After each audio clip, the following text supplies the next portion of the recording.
discretion is advised. What is the most unethical, but legal, way to get rich quick? I knew a guy who was a witch doctor. He charged $25,000 to cast a spell to bring an ex-lover back to you. It never worked, but there was nothing that could really be done for you, as he had all these forms stating that be made no guarantees since the spirit world did what it did. He was very popular too, which I could never understand. I told my wife I'm going to stop practicing law and become a witch doctor as the hours and pay are much better. She vetoed that idea. In the 80s there was a big boom in viatical settlements. Basically you pay someone to become the beneficiary of their life insurance policy. The assumption is they'll die soon and you'll get a big payout. They get the benefit of using the cash they'd never have been able to. A bunch of folks started buying up the policies from people with AIDS, and then the retroviral drugs hit the market and many of these people got paid millions and lived for many more years.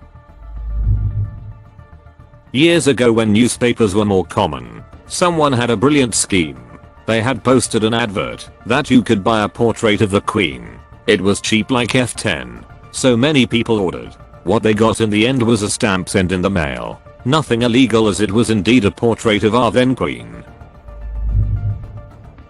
If you're clever you can make good money abusing trademark patent laws. Real estate has a ton of dark corners for the ethically flexible, so long as you don't mind being compared to a vulture. Many local governments are desperate for delinquent property taxes, and if you play your cards right, paying them off can be profitable.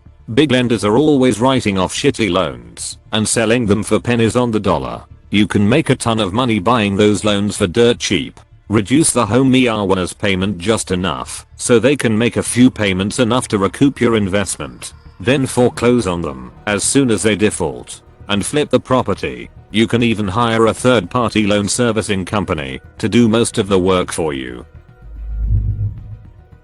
There's a lot of grandiose plans on here, but I've got one that you can start with just a few $1,000s. Go to your state's treasury website. There you can see properties that are overdue on property tax. In most states, if you pay that overdue property tax, the owner of the property typically has a time limit to pay you back your money or forfeit the property. What this means is, worst case, you get your money back interest, but more than likely, if you're able to target someone going through bankruptcy, they'll end up having to forfeit their property to you. Then you can sell it once a new deed or title is issued by the state, typically for significantly more than the back taxes you paid for it. There are some issues. If it's someone's primary residence, you'll pretty much have to hire a lawyer to fight them on squatters' rights. If it's a car, good luck ever finding it. They'll just drive away and be in trouble next time they get pulled over. Secondary properties are ideal, but those don't come along super often, as people who can afford multiple properties usually know enough to pay their taxes. Anyways, you can start with cars for a few $100s. Houses and other properties cost a few thousand. If you don't mind being a scumbag kicking people out of their homes when they're at one of the lowest points in their life, it can be quite lucrative. Short-term cash payday loans. There is a commercial in my area for a short-term loan place where they specifically say that a quick cash loan is a solution if all of your credit cards are maximumed out, preying on poor people with no financial skills.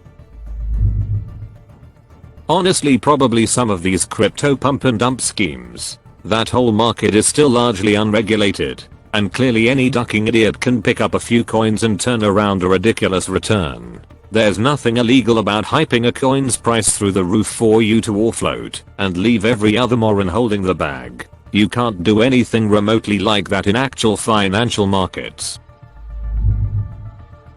John, a friend of the family's dad, was a bank manager. When John was 18, his dad approved a massive loan for John, even though he had no collateral, no job, no prospects, etc. He used that loan to make a down payment on a dozen units in a new apartment building that they had just broken ground on. A year later the cost of those units had more than tripled. John sold half, paid back the loan, and used that money to float the mortgage for the remaining 6 for another year until they were done being built. Then he found renters for 5 and moved into the 6th. The renters paid off the mortgages and provided him a substantial source of income for the rest of his life. As I understand it, that sort of deal can't really happen so much anymore, since local bank managers don't really have the same authority these days. Loans get approved generally by number crunchers outside of the local branch. But it does go to show you how just having a lot of money makes everything different for you. In terms of options for how to make money, all he did was secure a loan that he in no way should have qualified for, and possessing that money, even just for a year, set him up forever. You take out an advert in the back page of some gay mag, advertising the latest in us intruding dildos. You sell it with, I dunno, does what no other dildo can do until now. The latest and greatest in sexual technology. Guaranteed results or your money back. All that bollocks. Now these dills cost 25 quid a pop as a snip for the amount of pleasure they are gonna give the recipients. But they send their checks to the other company name. Nothing offensive. Emergency room. Bobby's Bits or something. For 25 quid. You take that 25 quid. You stick it in the bank until it clears. Now this is the smart bit, you send back the check for £25 from the other company name. Article as his fan club, saying, "We are sorry, we couldn't get the supplies from America because they run out of stock." Now you see how many people cash that check, not a single soul. Because who wants their bank manager to know they tickle us when they are not paying checks? Being a paid shill on Wikipedia. I get paid between $200-500 to create articles about people and organizations who want more publicity. Some people pay more than $1,000 to get a Wikipedia article. Pro tip: to pay less taxes, therefore have more money. Take a shit on some canvas.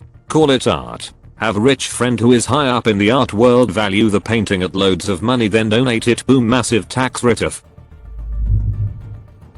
A friend once told me the story of a millionaire he met. The man said he got rich quick by offering poor, very elderly people a few $1,000s up front to take out large life insurance policies. He paid the premiums, and he was the beneficiary.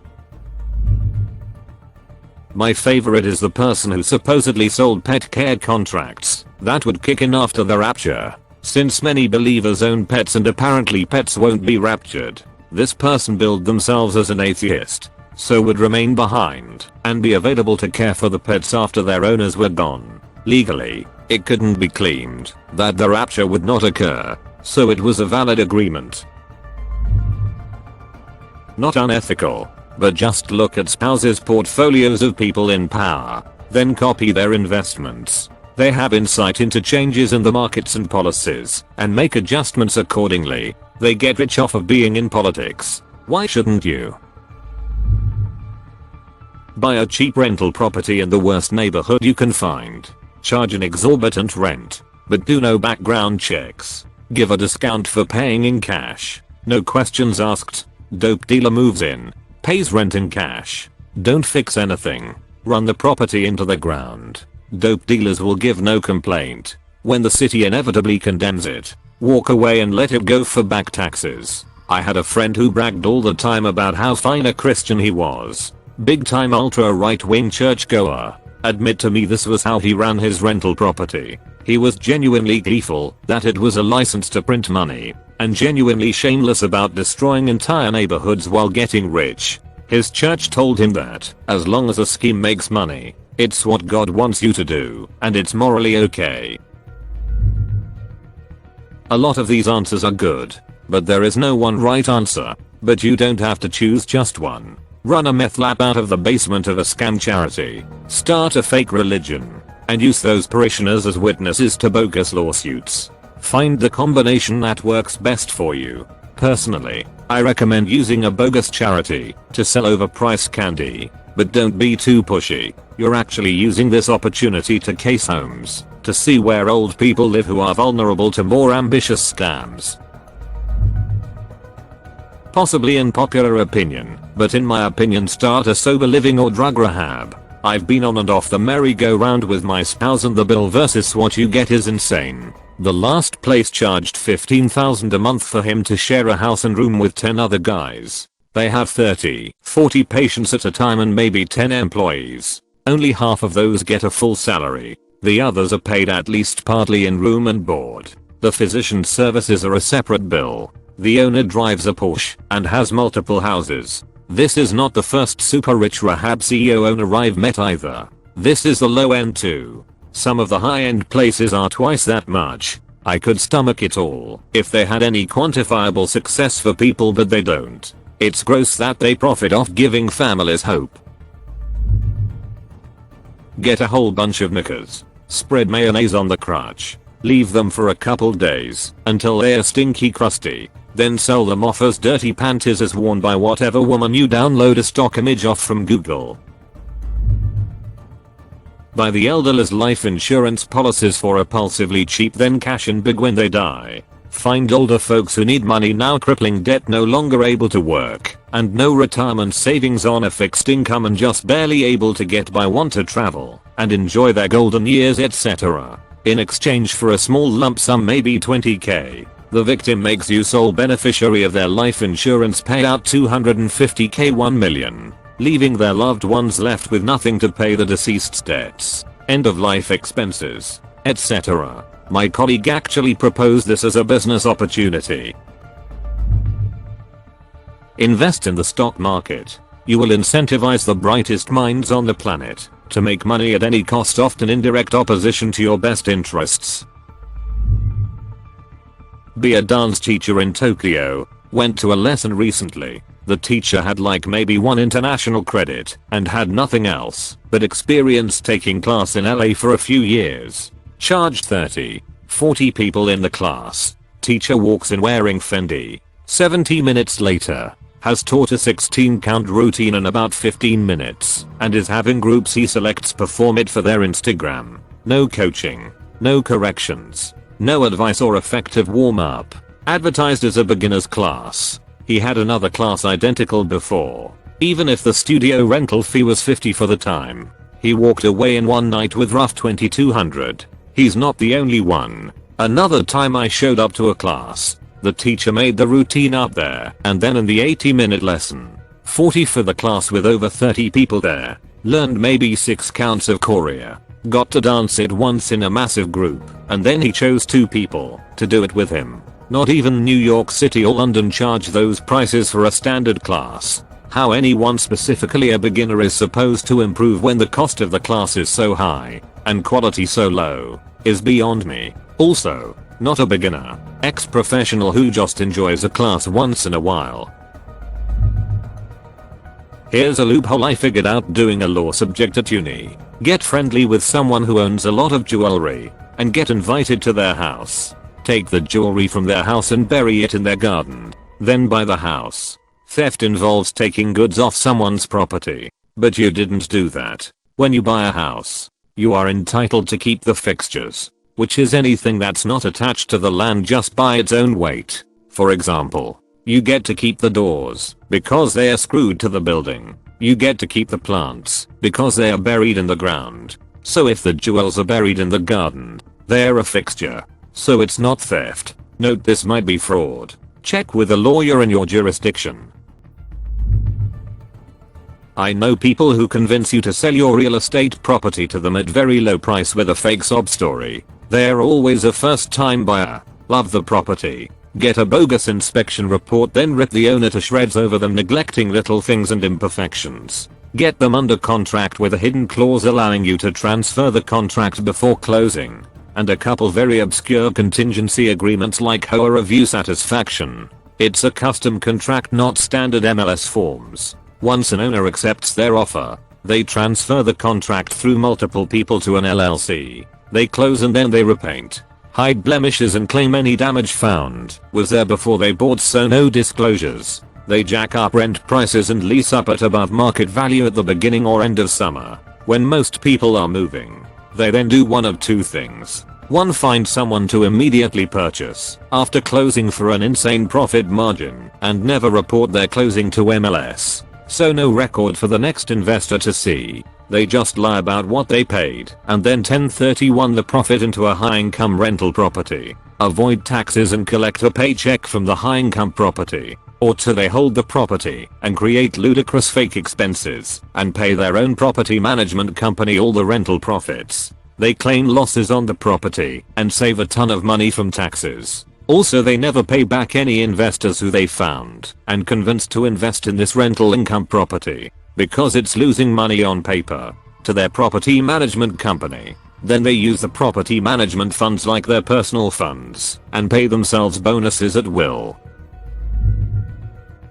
Seniors living in nursing homes all live in horrible underfunded conditions. Specifically Life Care Centers of America. They receive millions from the government and end up underfunded, and they ask for more money and the government gives it go them. In reality 60% of all that money is going back into the owner's pockets. They live in luxury life, while seniors are suffering in those places. There's a documentary on YouTube from Vice. Corporate America in general laughing my butt off. Really unethical practices, but legal because they make.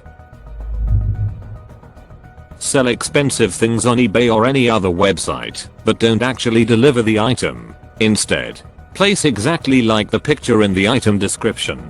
That's how my cousin got scammed out of an Xbox LOL. He paid $400 for it online and the guy sent him a picture of the Xbox. Technically the seller wasn't lying. It was exactly like the picture.